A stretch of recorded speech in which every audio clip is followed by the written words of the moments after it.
श्रीनगर के government boys higher secondary school में दोपहर से ठीक पहले का वक्त था, 11 बजे के करीब। कुछ टीचर एक कमरे में चाय पी रहे थे। तभी उन्होंने दूसरी तरफ से शोर सुना।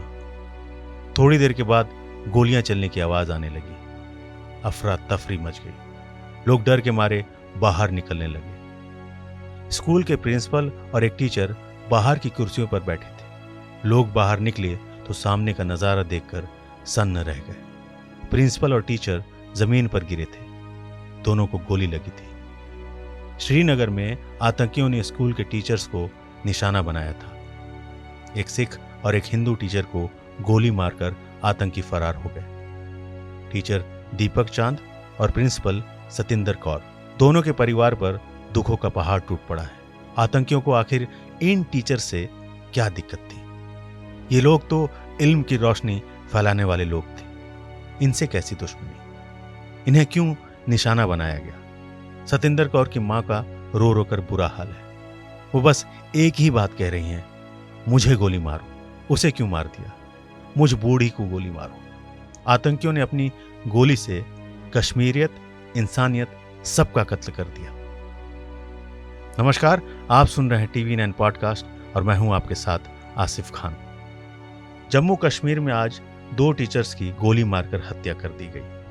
हमले में मारे गए दीपक चांद के परिवार वाले कहते हैं कि कश्मीर हमारे लिए जन्नत नहीं है, हमारे पूरे परिवार के लिए ये जहन्नुम है। दीपक चांद की एक छोटी सी बेटी है। परिवार के लोग कहते हैं कि अब इस बच्ची का क्या होगा। परिवार को अब तक धमकी वाले फोन आ रहे हैं। वो कहते हैं पिछले 30 साल से हमें निशाना बनाया जा रहा है।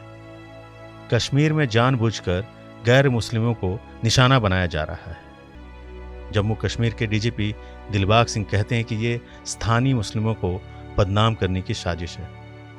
आतंकवादी अमन चैन और भाईचारे को खत्म करना चाहते हैं। 2 दिन पहले ही कश्मीर के मशहूर फार्मासिस्ट माखनलाल बिंद्रू की आतंकियों ने गोली मारकर हत्या कर दी थी। बिंद्रू लाल चौक के इकबाल पार्क के अपनी दुकान में बैठे थे।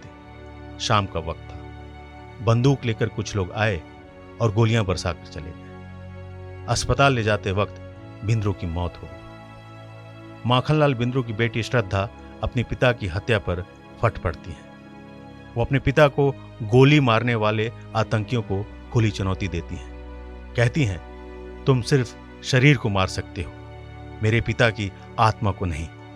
अगर हिम्मत है तो सामने आओ। तुम लोग केवल पत्थर फेंक सकते हो या पीछे से गोली चला सकते हो। मैंने हिंदू होते हुए भी कुरान पढ़ी है। कुरान कहती है कि शरीर का जो चोला है यह तो बदल जाएगा, लेकिन इंसान का जो जज्बा है वो कहीं नहीं जाएगा।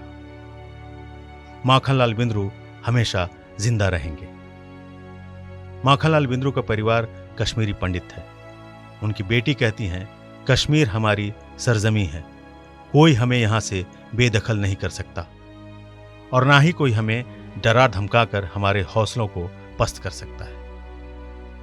हम इसी मिट्टी में पैदा हुए हैं, हमें इससे प्यार है। हमारे पिता ने भी कश्मीर के अमन और कश्मीरियत के लिए अपनी जान दी है। आतंकवादी अब कश्मीर के निहत्थे लोगों को निशाना बना रहे हैं। वो गैर मुस्लिमों पर हमले कर रहे हैं। ये बड़ी साजिश का हिस्सा है। सबसे बड़ी बात है कि ऐसी घटनाओं से कश्मीर और घाटी में भरोसे की दीवार टूटेगी। इंसानियत पर यकीन कम होगा। पहले से हिंसा के जख्म झेल रहा कश्मीर अब और लहूलुहान होगा। अब क्या कहूं, बस इतना कहूंगा, अपना बहुत ख्याल रखिएगा। फिर मिलेंगे एक नए पॉडकास्ट के साथ। तब तक के लिए नमस्कार।